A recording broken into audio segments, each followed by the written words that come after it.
நமக்கு என்ன ஓட்டு போட்டு வந்தானே எல்லாம் மிஷினுக்கு ஓட்டு போட்டு போற கஞ்சாட்சி உட்காந்துக்கிறாங்க. இந்த மாதிரி ஏர் கண்டிஷன் பார்த்தா கேட்டாங்க. திமுக என்ன பெரியார் என்ன 300 ரூபாய் கட்டின வீட்டுக்கு 10,000 ரூபாய் போட்டுருக்காங்க. கையை மூடிக்கிட்டு சும்மா இருங்க. எது ஏறினா நமக்கு என்ன ஓட்டு போட்டு வந்தானே அவனா பார்த்து ரோடுக்கு வந்து அவன் தலையில ஒரு மண்ணள்ளி கண்ணை போட்டுனாதான் இந்த சமுதாயத்துக்கு புத்தி வரும்.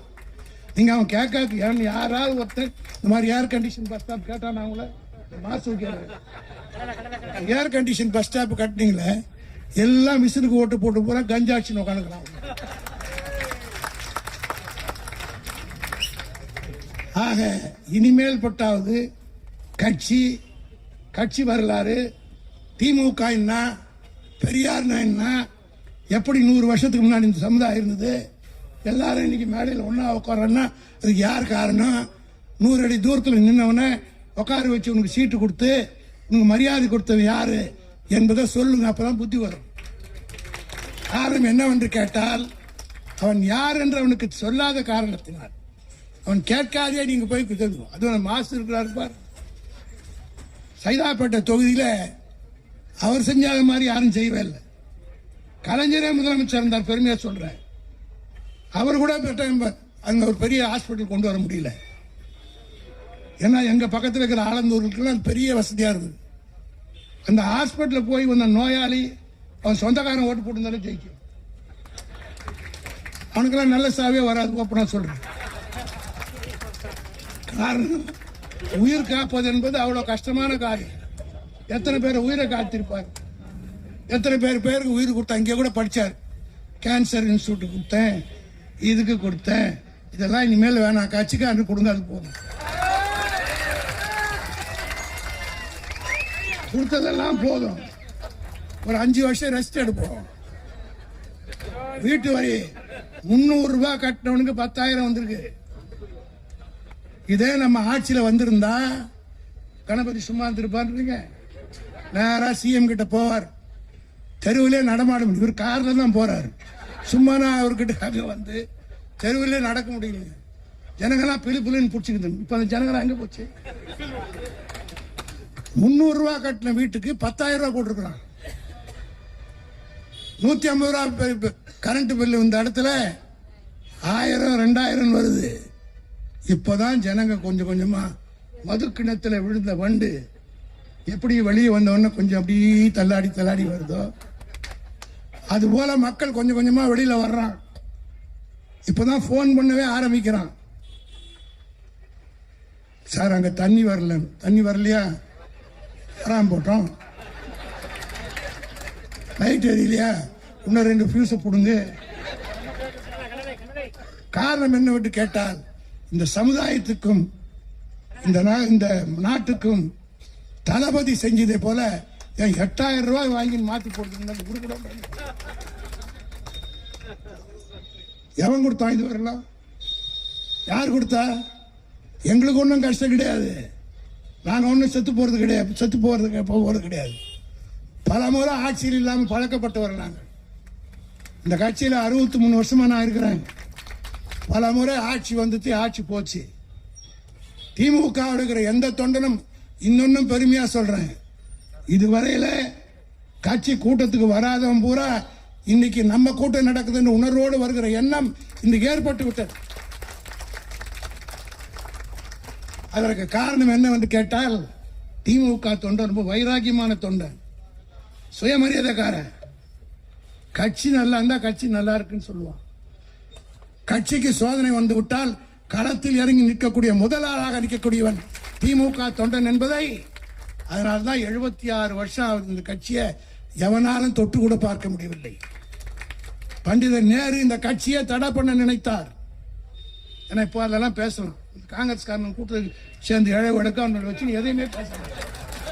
எமர்ஜென்சி பத்தியும் பேச முடியாது, விசாவையும் பத்தி பேச முடியாது. காரணம் ஒருத்த எவனா உட்கார்ந்து இருப்பான் அந்த மூலையில. இப்ப ஃப்ரீ ஆகி போச்சு, எவனும் கிடையாது. எல்லாம் லீஸுக்கு எடுத்துன்னு போட்டான். சில பேர் நம்ம கூட ஜெயிச்சுட்டு வந்த கட்சி என்ன ஒரு பத்திரிகையாளர் கேட்டார், ஒரு பிரஸ்கார் கேட்டார், கூட கூட்டணியில் இருக்கவங்களாம் போயிட்டாங்க. ஆமாங்க லீஸுக்கு எடுத்துட்டு போயிருக்கிறாங்க. அது 11 மாசம் லீஸா 22 மாசம் லீஸா ஆக லீஸுக்கு எடுக்கிறவங்க வேற, ஓனர்ஷிப் வேற. ஓனர் நாங்க தான், லீஸ் அவங்ககிட்ட இருக்கு. ஆகவே அந்த பண்டித நேரு என்ன சொன்னார் தெரியுமா? I will back the DMK to whichever nation it wants என்று சொன்னார். அது மட்டுமல்ல, 1962 50 இடம் ஜெயிச்ச உடனே திமுக இருக்க இளைஞர்கள் புரிஞ்சுக்கணும், திமுகவை தடை செய்வதற்காகவே ஒரு சட்டத்தை கொண்டு வந்தார் நேரு தெரியுமா? 15 இடம் தான் 50 ஆன உடனே இதே தமிழ்நாட்டை சார்ந்த சிபி ராமசாஹிப் ஐயங்கார் என்கிறவருடைய தலைமையில் நேஷனல் இன்டகிரேஷன் கவுன்சில் ஒன்று ஏற்படுத்தி திமுகவை தடை, அப்போ திராவிட நாடு கொள்கை நமக்கு இருந்தது, திராவிட நாடு கேட்டோம். என்ன பண்ணார் தெரியுமா நேரு? இனிமேல் நான் பிரிவினை நாடு கேட்டால் 7 வருடம் தண்டனை என்று திமுகவுக்காகவே சட்டத்தை கொண்டு வந்தவர் நேரு. அந்த நேருவே மீறி வெற்றி பெற்ற கட்சி திராவிட முன்னேற்ற கழகம் என்று கூடாது. அவர் பெற்ற மகளுக்கு 69 ஆபத்து வந்த போது கை கொடுத்து காப்பாற்றிய தலைவன் தான் தலைவர் கலைஞர் என்பதை மறந்து விடக்கூடாது. ஆக எவனோ வருவான், யார் யாரோ கட்சி ஆரம்பிப்பான். தயவு செய்து நாம் அதை பற்றி கலங்க வேண்டிய அவசியம் இல்லை. நம்முடைய பணி, நம்முடைய தலைவர் அவர்கள் இன்றைக்கு வகுத்து கொடுத்திருக்கிற பாதையில் நாம் செல்வோமையானால், இப்போதான் கொஞ்சம் கொஞ்சமா கிராமத்தில் இருக்கிறவன் நமக்கு ஓட்டு போடாதவெல்லாம் நேரடியாக வந்து மக்கள் மத்தியில் இன்றைக்கு பேச ஆரம்பிச்சிட்டாங்க. ஒரு எம்எல்ஏ அடிக்கிற கூத்து கொஞ்சம் நஞ்சமா. ஒரு எம்எல்ஏ போய் லாரி டயரை செக் பண்றான், டயர் தேஞ்சு போயிடுச்சுன்றான். அந்த கிளீனர் நல்லா சார், அவன் மூஞ்சி குஞ்சு தான் சார் தேஞ்சு போய்க்குது, அதுக்கு நான் என்ன சார் பண்ணுறேன்? டயர் தேஞ்சா நான் என்ன பண்ண முடியும்? அது ரேஷன் அரிசி போகிற வண்டி, ரேஷன் அரிசி செக் பண்ணால் பரவாயில்ல. என்னடான்னு கேட்டால் இவர் டிரைவிங் லைசன்ஸ் வச்சுருக்காராம். டிரைவிங் லைசன்ஸ் வைக்கணும், ஸ்டேரிங்கை பிடிக்கணும். அந்த கிளீனர் கிட்ட கிளீனாக கேட்குறான். அவன் இவர் எம்எல்ஏன்னு தெரியல, மூஞ்சி தெரிஞ்சாதானே அவன் கேட்கறதுக்கு. ஓ நீ என்ன டயரை பார்த்து டயர் சரியில்லைன்ற, மூஞ்சி கொடுத்தா சரி, அதுக்கு நான் என்ன பண்ணுறதுன்னு கேட்டான். அதுக்கப்புறம் தான் இவர் சொல்கிறார் நான் எம்எல்ஏ.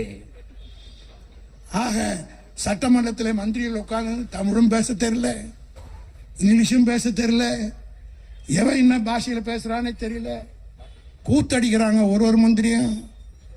ஆக இன்னைக்கு ஒரு சட்டமன்றமாவே இல்லை. இன்னைக்கு கூட வரும்போது மாசு சொல்லிட்டு வந்தார், முதலமைச்சர் வாய் திறக்காத முதலமைச்சர் மௌன கீதம் பாடிக்கொண்டிருக்கிறார், யார் யாரையோ பேச விட்டுக்கிட்டு இருக்கார். முக்கியமான மாநாடுகளில் கூட இன்றைக்கு முதலீட்டாளர் மாநாடுன்னு நடந்தது. அந்த முதலீட்டாளர் மாநாட்டுக்கு வந்தவர்கள் பூரா தளபதி மு.க. ஸ்டாலின் இருக்கிற போது போடப்பட்ட ஒப்பந்தமே தவிர இவரால் அல்ல. இப்படி எல்லா சாதனையும் செஞ்சிட்டு இருக்கோம். தயவு செய்து நான் கழகத்தோழரை கேட்டுக்கொள்ள விரும்புகிறேன். தலைவர் சிறப்பான திட்டங்களை எல்லாம் கட்சிக்காக வகுத்துக் கொண்டிருக்கிறார். ஒன்றும் இல்லை, 6 மாசம் அல்லது நான் சொன்ன மாதிரி போனால் 11 மாசம் லீஸ் பீரியட், அவ்வளவுதான். அதற்கு பிறகு எல்லா தேர்தலையும் நாம் தான் வெற்றி பெறுவோம். இதே போல்தான் 84 ஒரு தேர்தல் நடந்தது. நோவுக்கு ஒரு ஓட்டு, சாவுக்கு ஒரு ஓட்டு போட்டு க்ளோஸ் பண்ணிட்டான் நம்மள. எதிர்கட்சியா கூட நம்ம வரல. 84 86 அதற்காகத்தான் எம்ஜிஆர் என்ன பண்ணாருன்னா, 10 வருஷமா உள்ளாட்சி தேர்தல் நடத்த எம்ஜிஆர் நாம பிரச்சாரத்துக்கு போகாமலேயே நாம அமெரிக்காவில் இருக்கிற போதே இவ்வளவு பெரிய வெற்றி நாம் பெற்றோம்னா உள்ளாட்சி தேர்தலை வைக்கலான்னு வச்சாரு.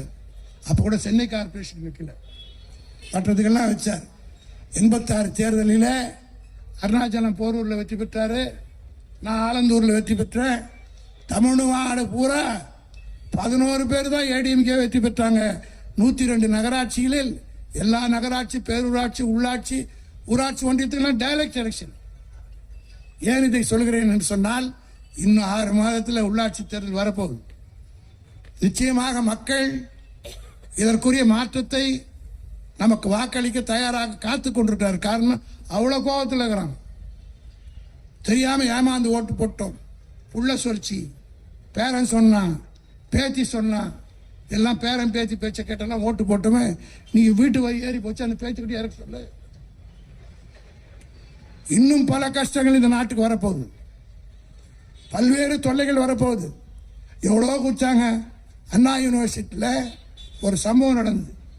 85 நாளில் வழக்கை முடித்து தண்டனை வாங்கி கொடுத்த தலைவர் தளபதி மு.க. ஸ்டாலின். இன்னைக்கு இவங்க ஆட்சியில் இவங்க வந்து 100 நாள் ஆகுது. ஸ்ரீவைகுண்டத்துக்கு பக்கத்தில் சம்பவம் நடந்து ஏறத்தாழ 80-90 நாள் ஆகுது. இன்னும் எஃப்ஐஆரே போடல, இன்னும் கேஸே ஆரம்பிக்கல. ஆனால் எங்கள் தலைவர் 85 நாள்லேயே வழக்கை முடித்து தண்டனை வாங்கி கொடுத்த, லைஃப் தண்டனை வாங்கி கொடுத்த தலைவர் தளபதி. இப்படி எல்லாத்தையும் செஞ்சோம். ஆனால் மக்கள் உணர்வார்கள். கழகத்தோட தெம்பாருங்க, எந்த விதமான கவலை இல்லை. மீண்டும் நாம் தான் வருவோம். தலைவர் அதற்குரிய கலைஞர் அவர்கள் காட்டிய வழியில் இந்த கட்சியை தளபதி நடத்தி கொண்டிருக்கிறார். அவருக்கு உறுதுணையாக நாம் எல்லாம் இருப்போம் என்ற உறுதிமொழியை இந்த நினைவு நாள் எடுத்துக்கொள்வோம் என்று சொல்லி என் உரையை நிறைவு செய்கிறேன். நன்றி, வணக்கம்.